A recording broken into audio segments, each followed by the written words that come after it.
All right. We are here, 11 a.m. New time. Same Yes, great people. Same great indeed. place. So how you feeling about the new time change? So far, I have no idea. I like it, but I am not a night person, as we've established in the shows Right, previously. And usually by that time, I'm done. I'm completely right. done. And I have nothing of benefit to anybody to offer. So I feel like that this will be much more beneficial to what our overall, you know, goal with the show is. And that is, what's the face about? Nothing. Continue. Okay. Well, anyway, what I was saying is the overall goal of the show, which is, to help inspire those to live more life more spontaneously. But, a lot of the people that we are in contact with are entrepreneurs.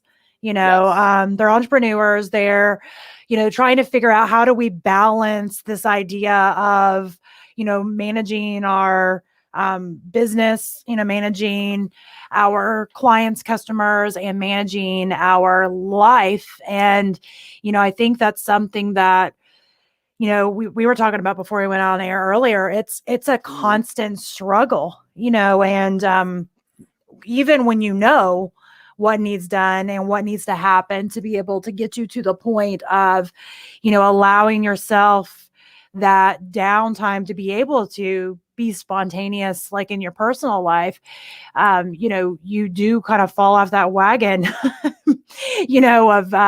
of being unbalanced for a moment. And, Yeah. I tend to find myself there quite often.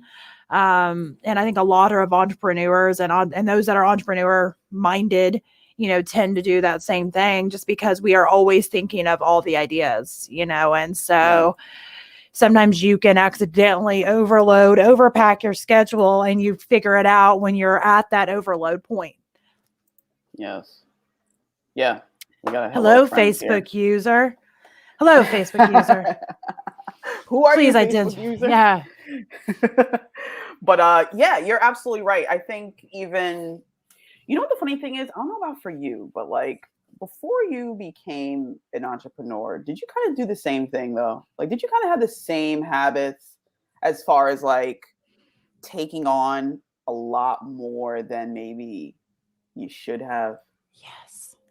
So, and I think, honestly, and that's the reason I say entrepreneur minded, because there's some people out there Mm, that maybe don't own their own business right now. Oh, hi, mhm. Cami. There's a lot of people that have that mindset, but maybe they're working the 9 to 5, but they still have that mindset. And that's the funny thing about mindset is it tends to leak over into every area of our life. And I Yeah. have done that with lots of personal things. Like I have, historically always been the person that's like, oh, I'll host that at my house. I'll do that at my house. And then I'm like crying myself to sleep. Like, why did I agree to do that? Type of Yeah. thing. So, I mean, yes, I think that very much kind of ties right into your personality. And, that's where it kind of gets kind of funny. It's because I don't ever want to not be that person, really. I like that Mm, side of myself. But I think that's the point is that, you have to really identify where your breaking point is. And that can honestly, for me, that can change. It depends on what, and I know I've used this analogy so much that people that listen to our shows on a regular basis probably get annoyed, but it's like that analogy I use with the balloon game. So it's mm, like, and for those that haven't heard it, I'm gonna say it again, that, it's that work-life balance and just life balance is like just a giant balloon game, like we used to play mhm. as a kid, where we just try to keep them popped up in the air and just try to keep them from hitting the ground. And I think, Right. if you kind of think of it from that level, at different times in our life, we have different balloons in the air, depending on what we are Right. working on or wanting to do, or, our priorities and our values at that moment in that time. But I really feel that, it changes, my priorities and values, at the core are the same, but kind of the subcategories from there have majorly changed over the years. And I think Mhm. that's true for anybody's life, depending on Yeah. what stage you're in life, what does your personal life look like? And, I've I talk about on a regular basis that I truly believe that this idea of work-life balance is a fallacy that, I don't think it people think, exists. yeah, it doesn't, because I mean, it's going to always be, back and forth, back and forth, back and forth. Because if you're putting, in this moment, if you're putting your focus into building your business, building your company, whatever, you're going to start to notice that your personal relationships, the other areas of your life, they're going to start to suffer a little bit. And so, at that moment, typically when we notice that, we have to kind of pivot and come, back over here and start dealing with all those things. And then we notice that,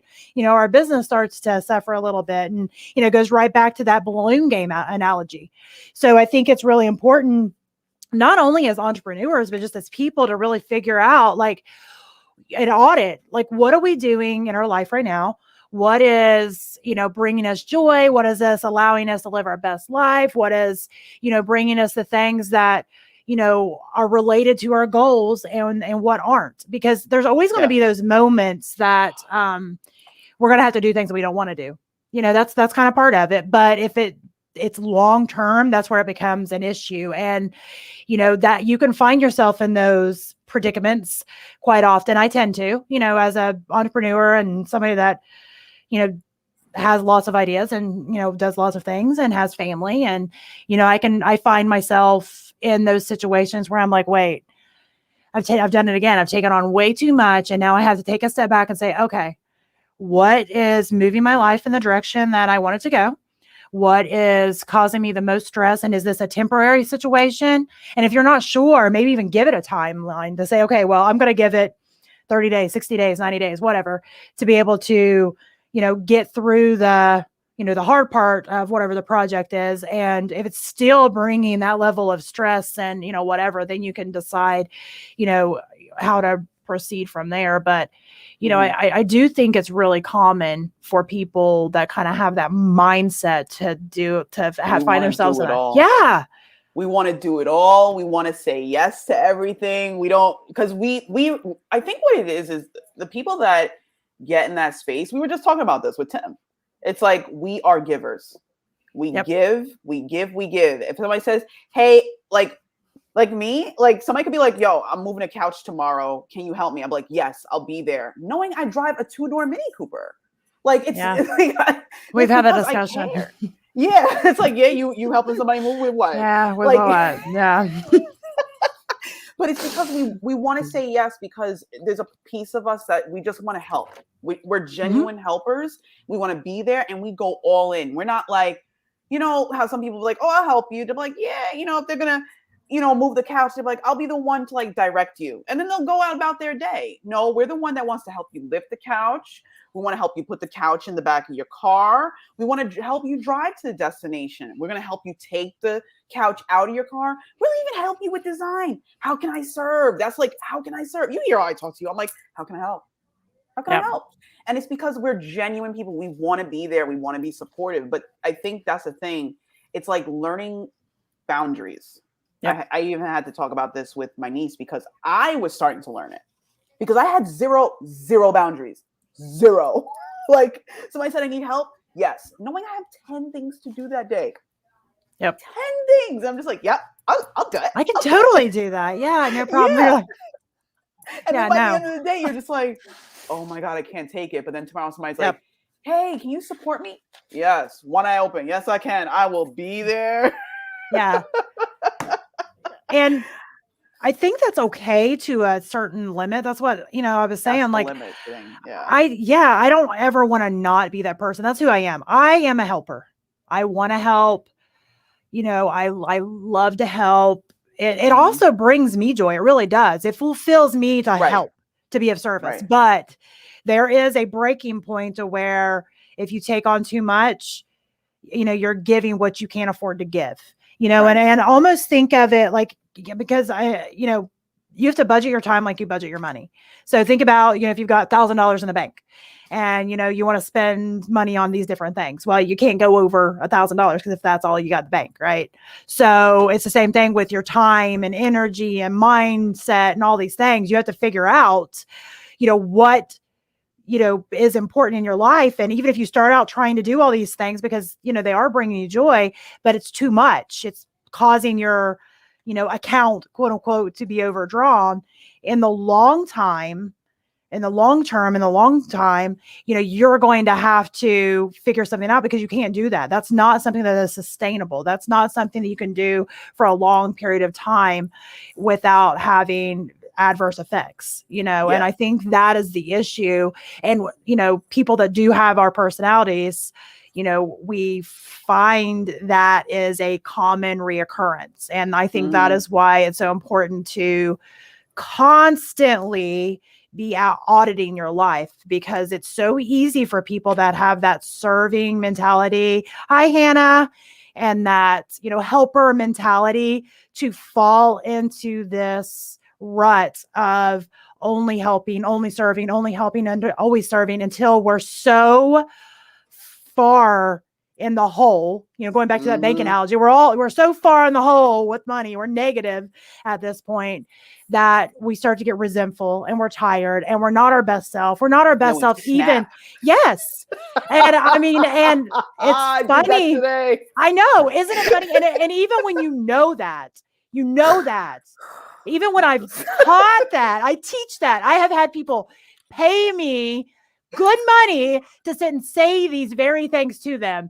And then we before we went on air, I was telling you, it's almost like having a problem with alcohol. And then somehow you just wake up in a ditch after a drunken stupor of a night. You're like, wait, how did I get here? How did I wake up in this ditch? Because, it's one of those things that it's like any of us can fall off that wagon. And I even tell these people that, I'm coaching, we teach what we need to learn. These are, I can teach this because I have been here so many times. And I know when I end up back in that ditch again, I know when I wake up in that alley somewhere, figuratively, that, I am like, okay, well, how did I end up here again? And every single time when I look at why that happened and I do that audit of my life, I figure out, okay, well, right here, I went against my own boundaries, and I think that for me, there are certain times where I'm like, okay, well, this right here for short term, I'm okay with doing A, B, and C.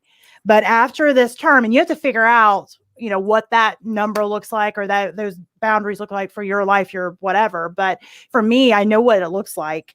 And I know the time limit that I'm okay with something. And I know that, I am a helper and a server, but there is a point in time where it goes far the other way. There's a point in time where I get so overburdened, I get resentful, I feel taken advantage of, and I've allowed it to happen because I did not stick to my own personal rules. And I think that is where a lot of, entrepreneurs find themselves. And then it's again, like they wake up all of a sudden like, wait, how did this happen again? Yeah. You know what? I want to also bring up Hannah's comment, the allowance to receive, because that is a huge problem with me. Like allowing myself to receive, like somebody, like even with Natasha, like my girlfriend, she'll be like, "Oh, you want me to help you?" Nope, I got it. And then I'll turn around and be like, "Yep, you don't help me do anything." Yep.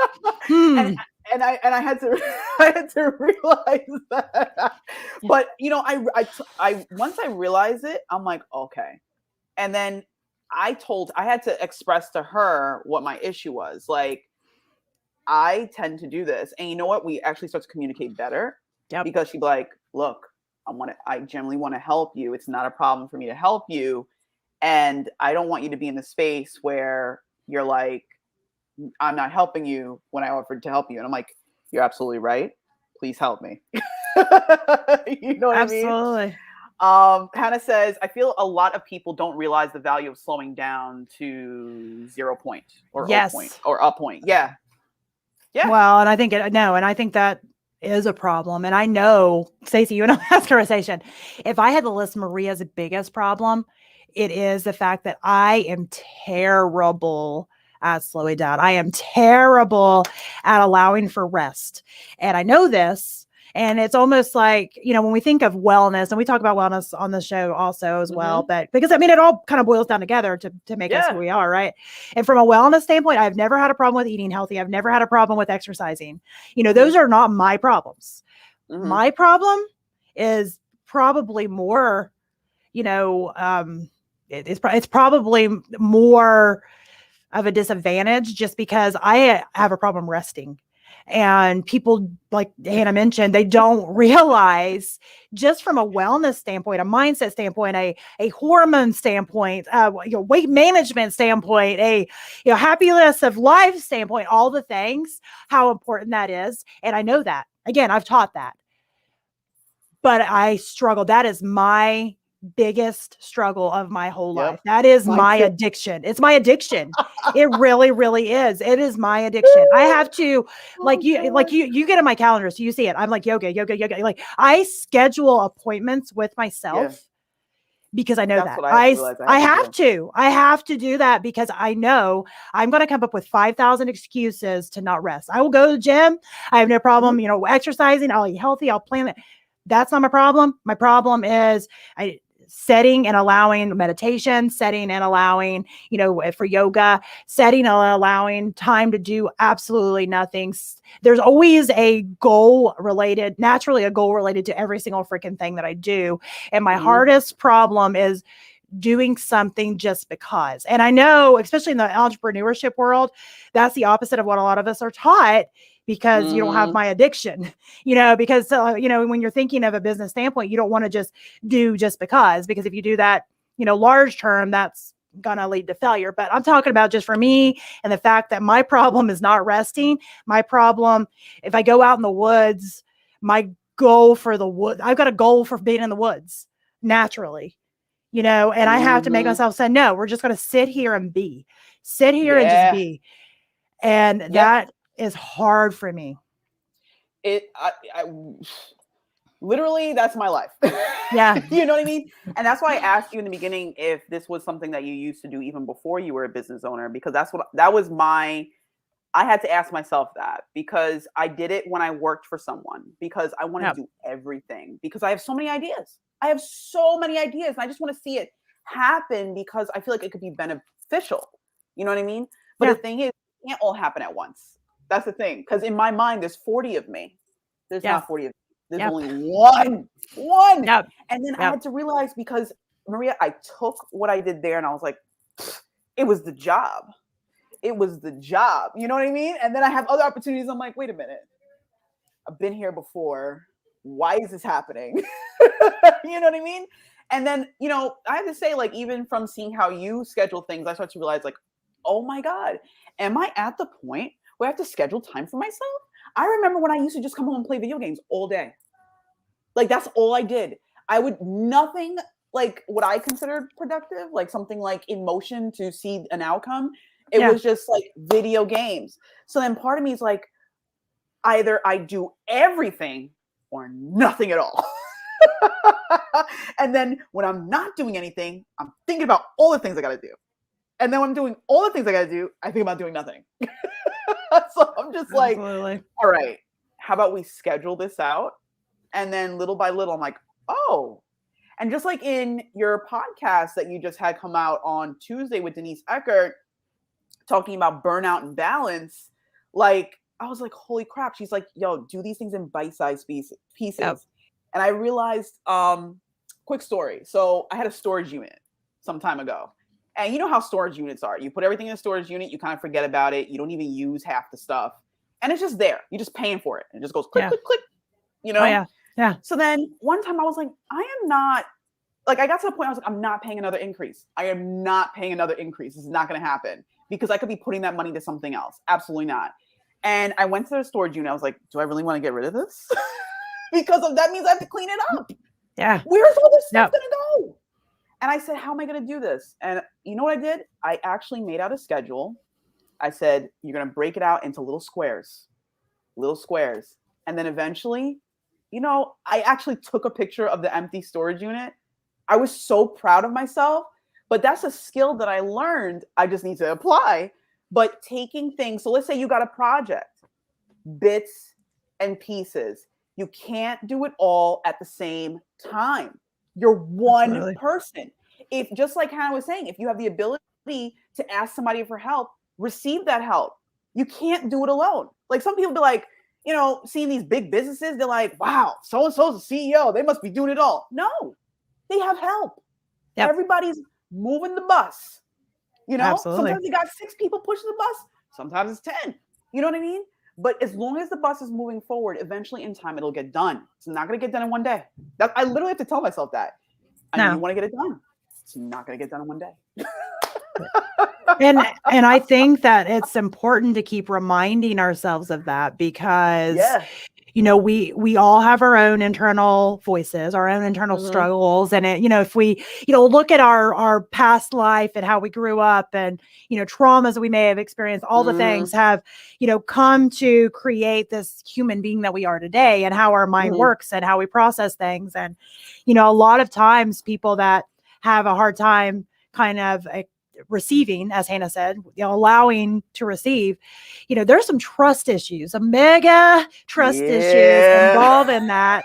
And so a lot of times we have to dig back those layers and say, okay, well, why is it that I'm so bad at receiving? Why is it that I feel like I, number one, don't, I guess, deserve it? I think on some level, sometimes we feel like we don't deserve it. Yeah. It's almost like we're punishing ourselves over and over and over.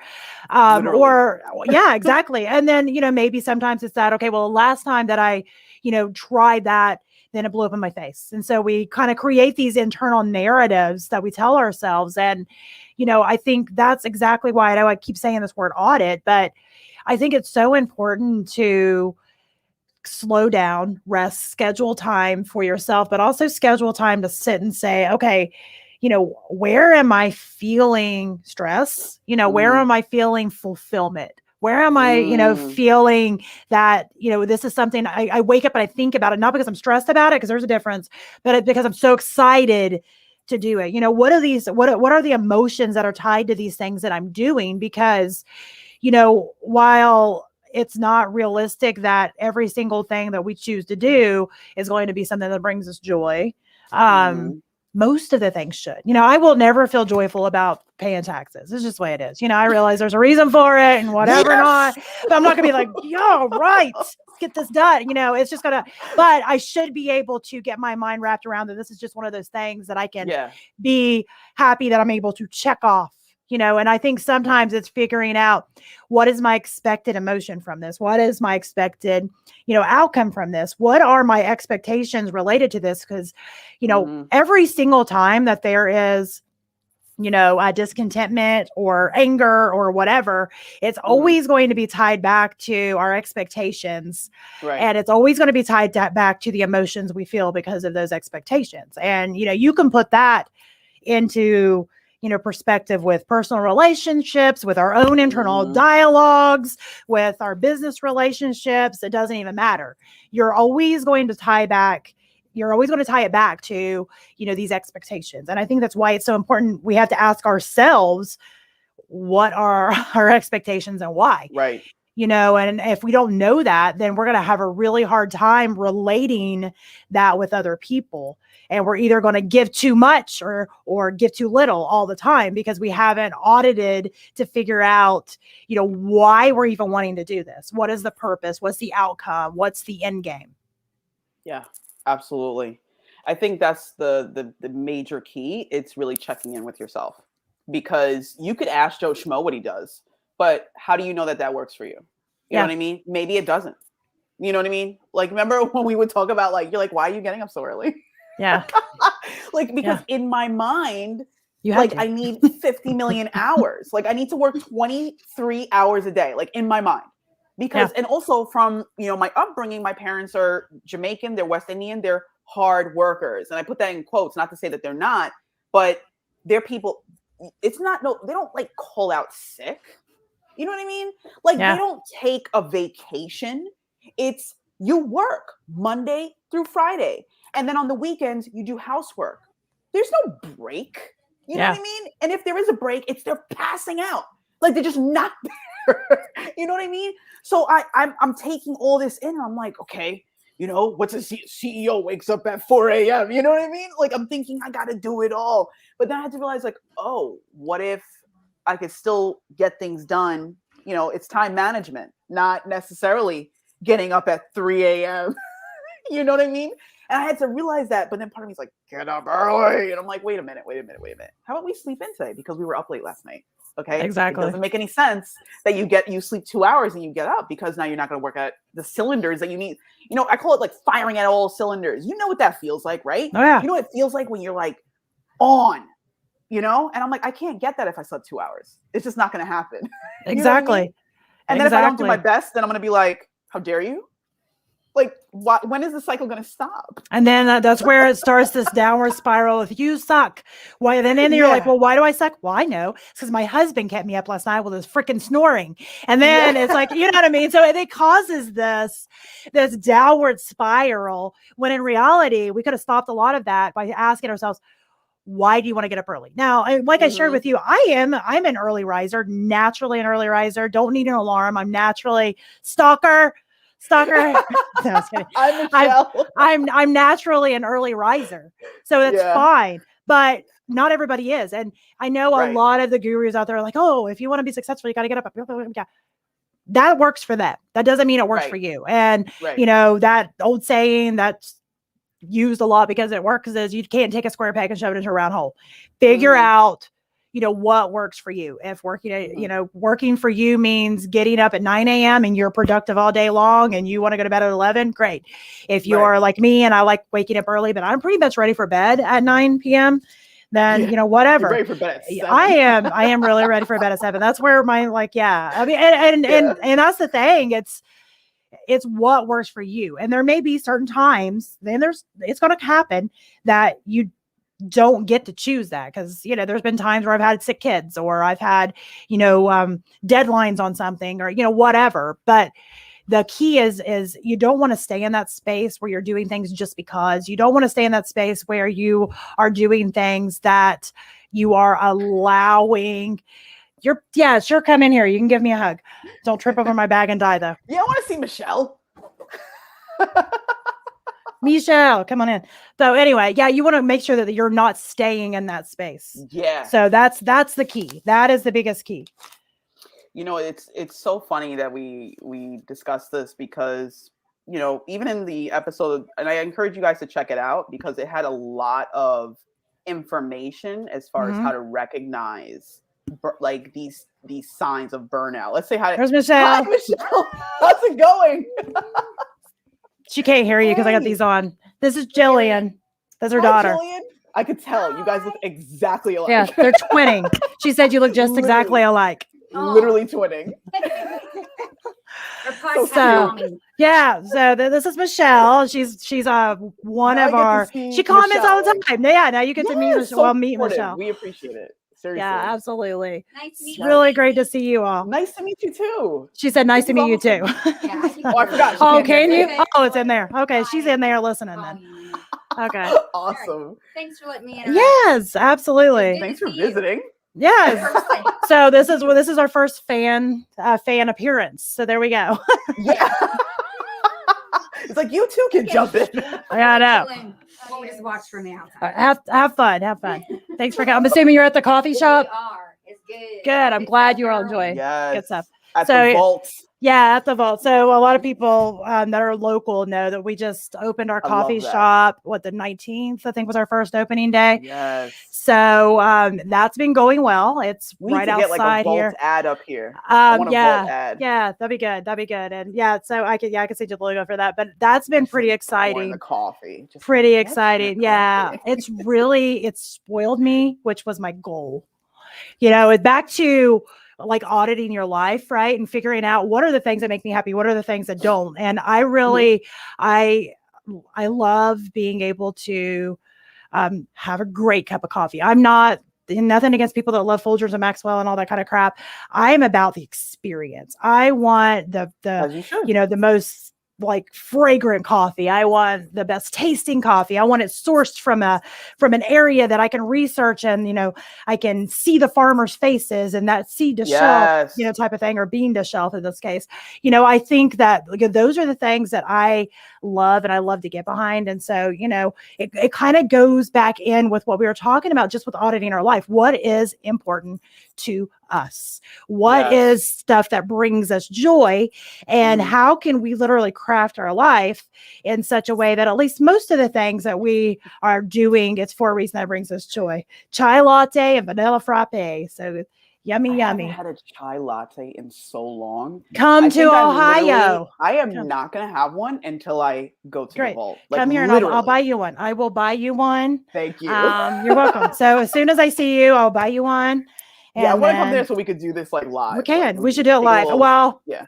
and I've got Well, the it is sound. live, but you know. I've got the sound guy. So this is in my office, obviously. Yeah. And over there, across, actually through the cafe on the other side, is where my studio is at. And I know I told you this personally. I think I maybe have mentioned on a couple shows. I tried to move my studio around. So when I did, after I unplugged everything, I was like, oh, I'm not really sure how to put it all back together. And the guy that needs to put it together for me, he's been unavailable until later this week. Leave it. So anyway, I'm afraid to touch it. I was like twisting things. I'm like, this will work. Yeah, Nope, just didn't leave work. it. Twisting things. So it's almost like this time that have I ever told you a story about when I took my husband's tractor apart? I feel like you did. So And just then get you're it. like, let's just buy a new one. Like, I didn't buy a new one. But I was like, this thing is annoying. I'm just gonna change. It was I was putting a different size finish matter on the back of it. So I was like, I can totally do this. I've never seen it done. I know how to drive the tractor, change, change gears and all that kind of stuff with it. But I had never, she's like, please tell. I had never done any actual work on it. I'm like, I got that. I'm a smart person, right? Not that smart. I figured out, but I take it apart and I'm like, there's a lot of parts. I mean, there's a lot of parts, and I go to where this is there's a lot. Thing, there's a lot of parts, and I'm like looking at these things that should hook up, and I'm like, it's not adding up, And I'm in my mind, I'm like, puzzles have never been my thing. I don't like puzzles. Really? No, I don't like puzzles. I don't like puzzles. Why did I think that? Yeah, puzzles. Why did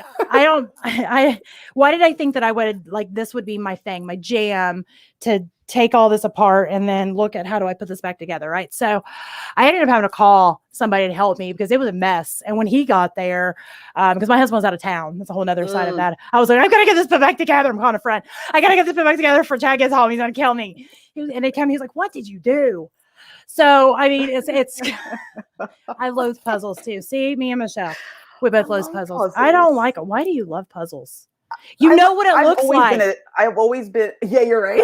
It's like this is where you know what it's going to look like. I know, this is my thing. That though. It's really not about that. It's about I don't know. I don't know. I really don't know, but I've always been somebody to take things apart and for example, my laptop, I took out the hard drive, and I upgraded it. Did it I went on YouTube. I like doing things like that. I don't know. Good. So that means you need to come to Ohio and you can be my put her back together. I love research. I was also the kid with a microscope and I want to see what things look like. And I love to pull things apart.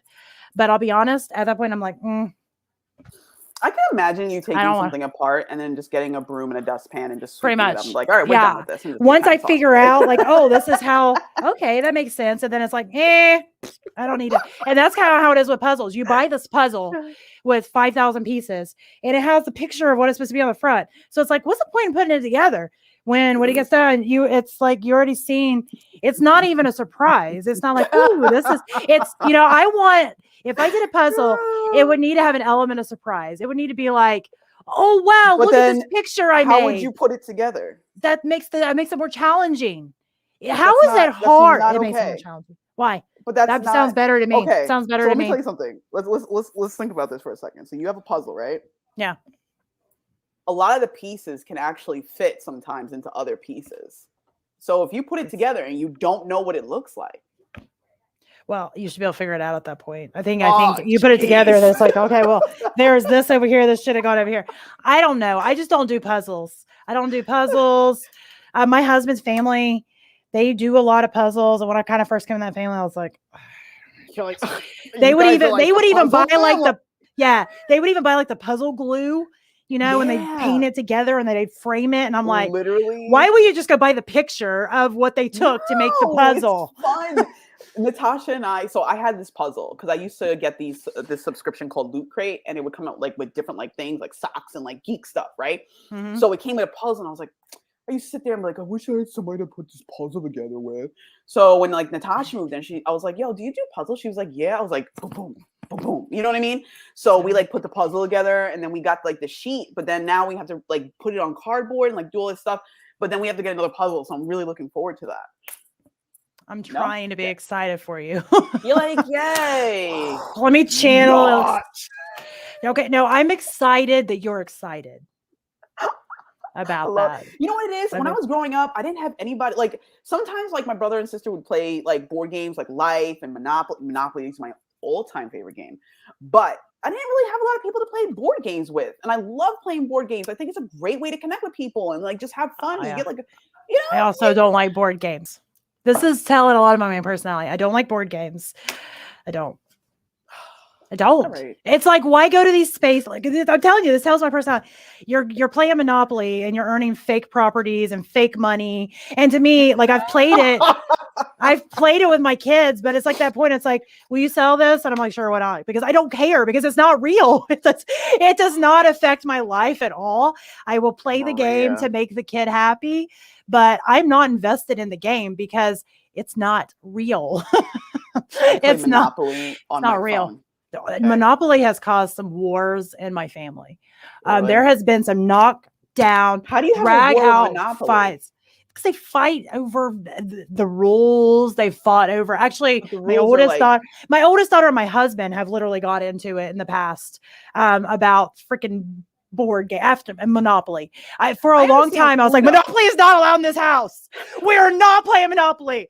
No Monopoly in this house, you know. It's like, yeah. Oh my goodness! Like that's why I'm like, how do you get into a fight with Monopoly? It is what it is. Like, no, they fought over the rules, and they pull out the rule book, and everybody argue over the interpretation of the rules. And I'm sitting over like, what? Like, just hand them the freaking 20. It's not a real 20. Like, it's a piece of paper. Just hand them. I don't even care. You know. So that's experience with me. That's why I don't like it. And it was the same way in the family I grew up in. So apparently this has all come from me.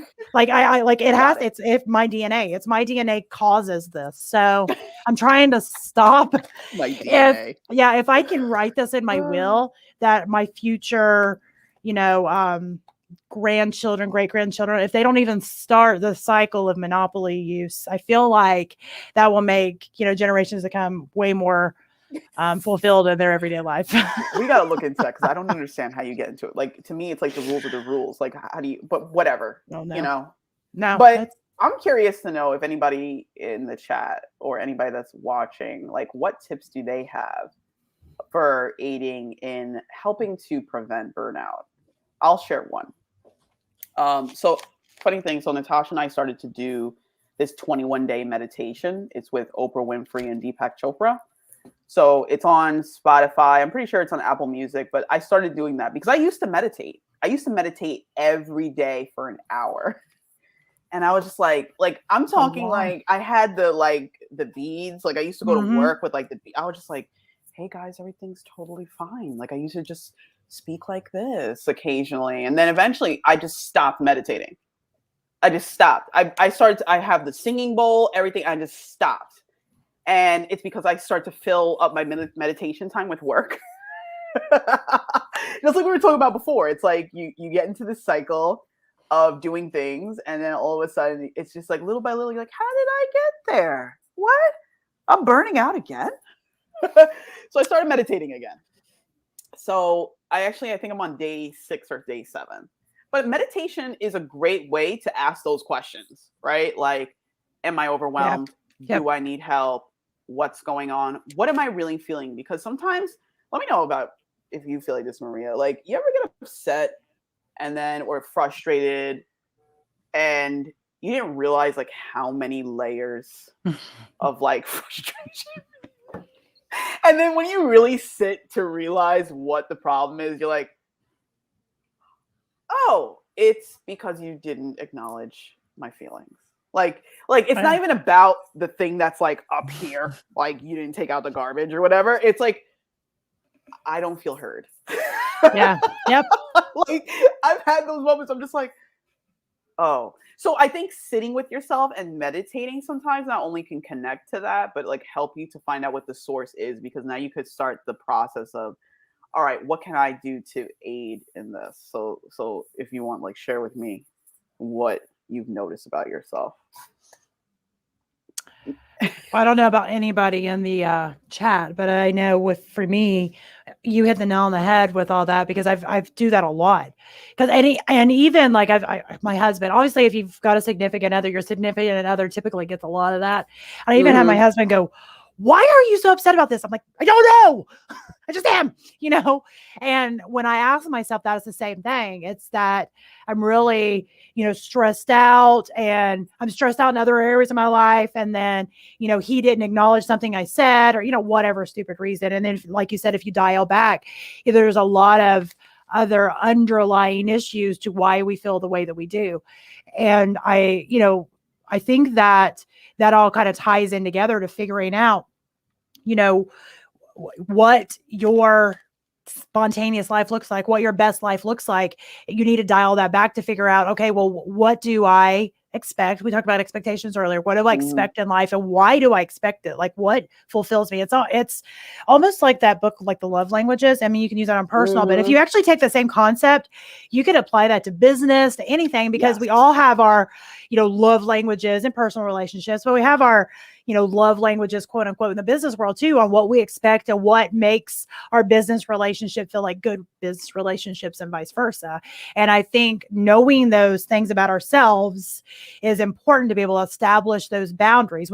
If we don't check in with ourselves to figure out what those expectations are and why, and how we expect people to relate to us on whatever level, if we don't even ask ourselves those questions, it's going to cause these issues with miscommunications and resentment and, feelings of, like you mentioned, not being heard, or whatever the case may be. So I think it's important that we check in with ourselves to figure that out, so we can project to others and let others know what our boundaries are in those areas. Yeah, absolutely. Michelle adds, I definitely don't expect perfection for myself or anyone else. Good thing, right? Yeah. Well, yeah, because go ahead. No, I was going to say perfection, I think, it should never be the goal. But anyway, go ahead. Yeah, it's about because that was like a big thing for me too, because I grew up in a house where like everything had to be clean. Like, not just clean, spotless. Spotless. I love that. And it's refreshing. It's refreshing, let me tell you. And I have now that is my standard. That's my standard now. My standard is spotless. So anything that is not done like that, I'm just like, like, I'm talking to the point where like I would like clean the bathroom, and my mom would go in there and she would be like, "Oh, this is how we clean the bathroom." And I'm like, "Oh, Jesus." Like, you know what I mean? And that's like in my head. So I have this standard, and although, like, of course your place should be clean, like, of course. Oh, yeah. But then it's like, if somebody else doesn't meet that, then I just like flip out, and that's not okay either, because I had to realize that my version and somebody else's version is two different things. And if anything, you could be like, "Hey, can you do this or whatever?" Or you work together. You know what I mean? But that's something I'm working on. Still working on that. But I think that's the thing. It's like, you realize that being in that high stress atmosphere, it's not helping. Like, it's not helping. And that's why I had to realize, because there's certain things, like, over this past year, I've had to like become more understanding. And I've realized that it actually has helped my general attitude with everything. Because although, I expect X, but I have to realize that although somebody's helping and doing things in their own way, I have to look at it for what it is. This person is aiding in the situation. I have to have the ability to receive that. You know what I mean? And I like Michelle's comment about knowing other people's love languages, because that's something I didn't even know there was a thing. Had no idea until recently. I started to realize what my love language was. And I realized that it's like acts of service and words of affirmation, because I wasn't getting that before. And then I'm just like, and I'm like, oh, okay. Because some people, it's material things. Some people, as long as you do that, you're good. There's nothing wrong with that. But me, I'm like, I don't want any gifts. No, that doesn't, to me, you buy me something, I'm like, okay, and? You know what I mean? But you say, hey, this, that, and the fifth, I'm like, oh, okay. Oh, okay, all right. Do you know what your love languages are, Maria? Mine are actually the same as yours, which I'm not surprised by because we kind we of vibe think on a that. lot alike on things. Mine are the same. And Yeah. I think that it's hard sometimes for people if they speak a different language because, it's called love language for a reason. And there's a language barrier, and if my native language is Spanish and your, native language is English, it's sometimes there's going to be a loss of translation, right? And so I think it's really important to figure out, number one, check in with yourself and figure out what your own love language is. And a lot of times why, because again, checking in with ourselves, like I can tell you, why my love languages are the way they are. And I think if a lot of people kind of check in with themselves, they will be able to tell the same way. But I think where the breakdown comes is if, your partner in your personal world or your business partner speaks a different language and they think they're giving you what you need because you have not verbalized what you need. You not verbalized your boundaries. Have not verbalized what makes you feel like this is a good business relationship or makes you feel fulfilled in your personal relationship. And it's really unfair to project those expectations onto somebody else if you've not even verbalized it because they're coming from a different, perspective. They're coming from a different language than you. And that's where communication is so important on all the levels to be able to figure out what's going on. And the first step to being able to do that is, again, taking that time to check in with yourself, because if you don't know that side of things, you can't verbalize it. What do you want to verbalize if you haven't checked in with yourself on it? Yeah, exactly. 110%. You have to connect with self. And I think, what's so funny? I was thinking the other day, because I think Muhammad Ali said this. He was kind of saying like, when you're like in your 20s, 30s, technically you're like 7 years old because the time you're sleeping, you're asleep, right? Yeah. But I just liked his perspective on that because it's like, we're expecting so much from ourselves, but we don't realize that being a human, like we're still learning who the heck we are. Like we learn through experience. So if you didn't experience X until the age of like 30 something, you're just starting to develop the tools. Absolutely. You're just starting to develop it. And then you're like, I need to do this. Right? No, you got to give yourself time. You got to give yourself time because like, for me, like this whole, like after I quit my job, it's like I had more time to really like look into myself. And I'm just like, because the thing is we change and evolve. We don't always stay the same. So it's like now that we're in this state, whatever state you're in, you got to be able to understand that and be able to check in and communicate with other people. What is Michelle saying? She says, so with me, if I take on too many tasks at once, I can't do any of them at 100. Yep. So I would rather focus on one and feel accomplished. Yeah, I agree. Yeah. So sometimes that is also my love language. And I think that's really funny. And Stacey, I've had this discussion with you, but a lot of people are really, really surprised when they find out that I'm a little bit introverted. They're like, no, you're not. Me too. I am. I say that I'm an extroverted introvert. I can be outgoing. I can talk. I'm not shy because I think a lot of people think that introverted means shy, but that's not what it means. Introverted means I have to have a lot of time without having to show up. And that is hard when you own businesses. That is hard when you have children, because even though, again, like we were talking about very early on in this conversation, even though I'm the giver and I'm the helper and I love that, it is constantly debiting from my account. And I have to take that time of silence, like Michelle said, and silence to just kind of figure out what I think, what I need, what am I feeling, because I get so lost in just going through the motions in the day to day. A lot of times I don't realize it until I am in my head and numb. And, for those who do yoga and all those things, those are bad things. Right. So, one of my goals that I schedule on myself is I do yoga every single day. Now, some days it's longer, some days it's an hour, some days it's 30 minutes, some days it's, there's some days where I've got such a packed schedule of all the things or that, it ends up just being 5 or 10 minutes. But my number one goal is every single day to do that. And the reason is because I know that for myself and my own mental stability, I have got to have at least that. That's my foundational time. Now, I need more than that a lot of days, but if I already know that no matter what goes on, I am taking that time. My kids know, my husband know, that's my time.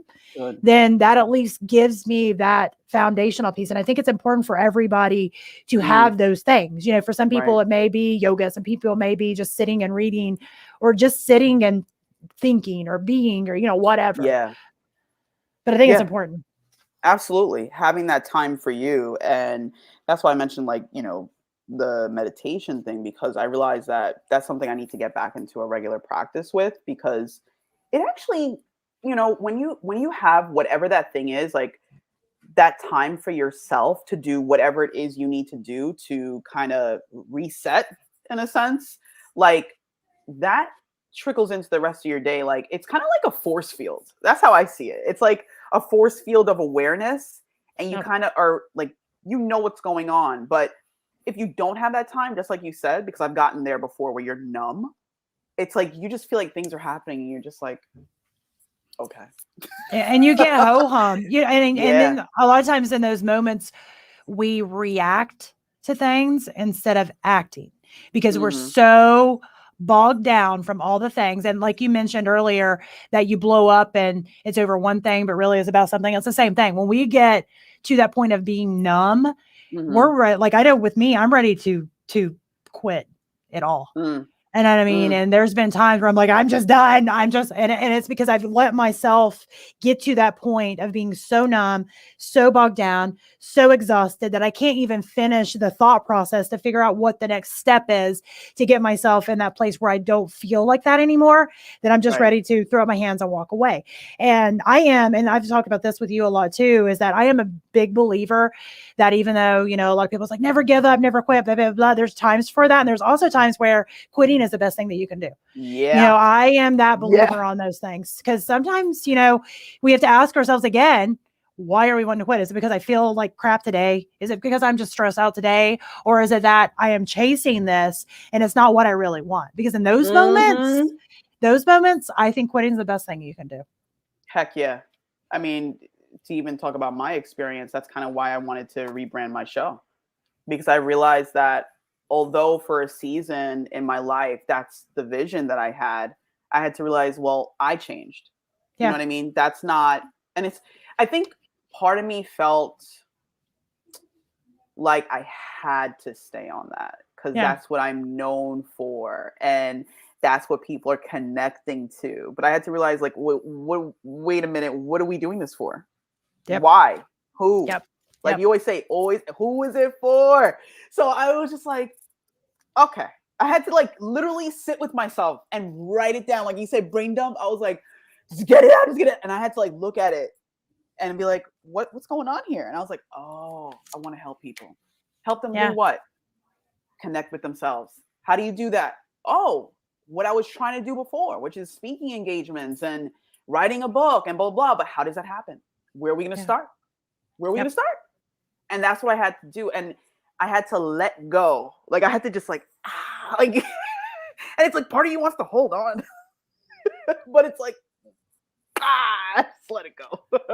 But it was a stepping stone. And I think that's what a lot of people don't look at. It's not that when you move on and you quit something or, you change it or whatever the case may be, when that happens, it's not that didn't serve a purpose. Right. But it was a stepping stone. But at some point in time, if your goal is to get to the other side of the river and you're on like the second step and you just want to stand there, I mean, you're not going to get over there. So you have to really figure out like, okay, when is the time to make that next step? And for some people, they may be at the other side, and that, step, that place they're on right now is kind of where they wanted to be. They're there, and that's okay as well. But I think, overall, the whole theme of this show is, to really live a spontaneous life, to live a life where, you can do what makes you happy. Because I mean, I think a lot of times people think the spontaneity just means, just doing just crazy things at all point in time, all the time. But in reality, I think that to be able to live life more spontaneously, you really need to get to a point where you're able to to plan. You're able to Yes. plan the things you need to do and be able to get yourself to the point where you're able to step on those stepping stones to get to the place that you want to be.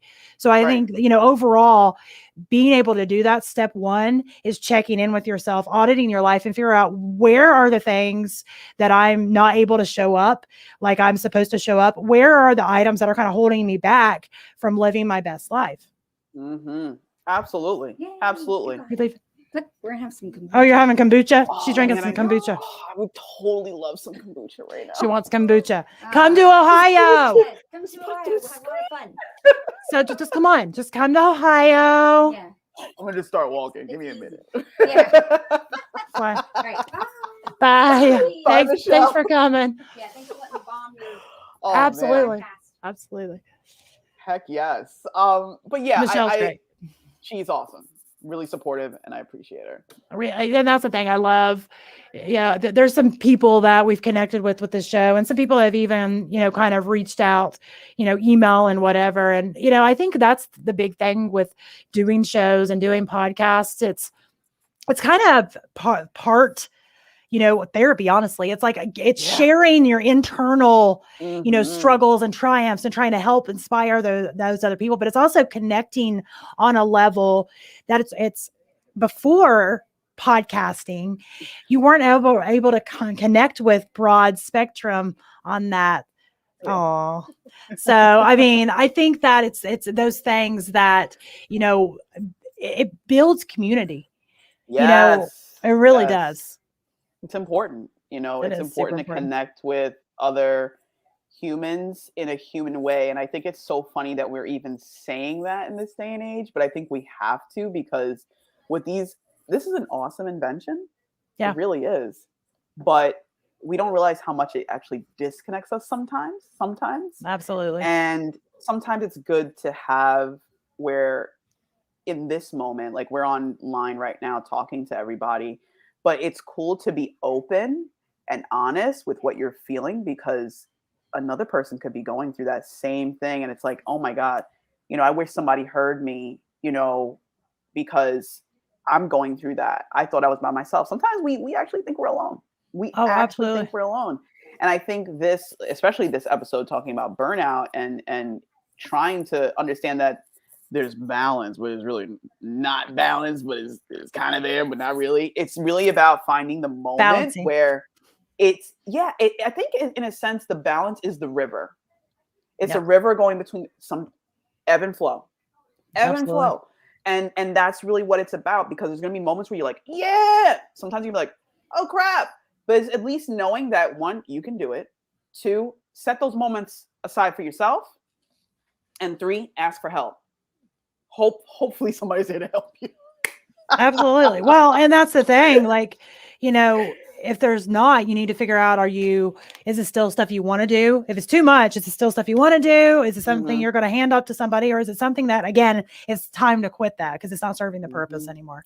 So do delegate, delete. My favorite. So I know we're at the end of our time, but I really have enjoyed the conversation. Stacey, with you always, we could chat for hours and hours and hours, of course. And then also everybody that's been commenting today, thank you so much. This is our new time for Spontaneity. As you can see, I'm much more happy in this time slot. It goes with who I am as a person. I'm not sitting there going, like how spontaneity. Yeah, I know. I was like it was so hard for me. I finally understand. And I tried. I kept thinking it'll be fine. I mean, it's not that late, but it just, by the end of the day like that, I'm spent. Spent. So, I'm a morning person. It's just like not early, but right now, like I feel like I could like formulate some thoughts. Yeah.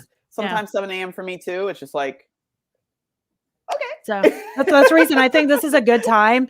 We're catching people like right before lunch. So, they haven't got that. We just ate lunch and we have to take a nap type thing, So I think this may be a good time for everybody who is kind of involved with the show. And I know there's a couple of people that got used to our 7 p.m. time, like Venus, that is going to probably be watching the replays. So still comment. Yeah. And still comment. We'll see it. Yeah. Yes. We'll watch it with you. We'll be like, oh, that's so funny, Maria. Why did you say you are hilarious? So it'll actually help our self-esteem to watch it with you. We'll be like, Yeah. gosh, sometimes I'm so smart. Or what usually happens, I'll be like, why did I say that? Ooh, I make Yeah. that face. That's why I try not to listen to my shows. I'm Me like, too. I'll be like, what did I what? do? Yeah, I don't. Well, I don't listen to my show. You listen to my shows. You'll be like, you remember when you said that? I'm like, no. I don't know. You say in this episode, you said this. I'm like, okay. I don't know. I can't listen to myself either. It's really terrible. But So funny. anyway. All right. Well, thanks everybody. See you next week at 11 a.m. on Yes. Wednesday. Bring your coffee or your Bring your coffee or your kombucha. Or if you're local, come to the Vault Cafe and you can get them here. Yes. Thank you guys for watching. Please click like and click share on this video, even if you're watching the replay. And make sure you share it with a friend. Absolutely. We'll see y'all next time. All right. Bye.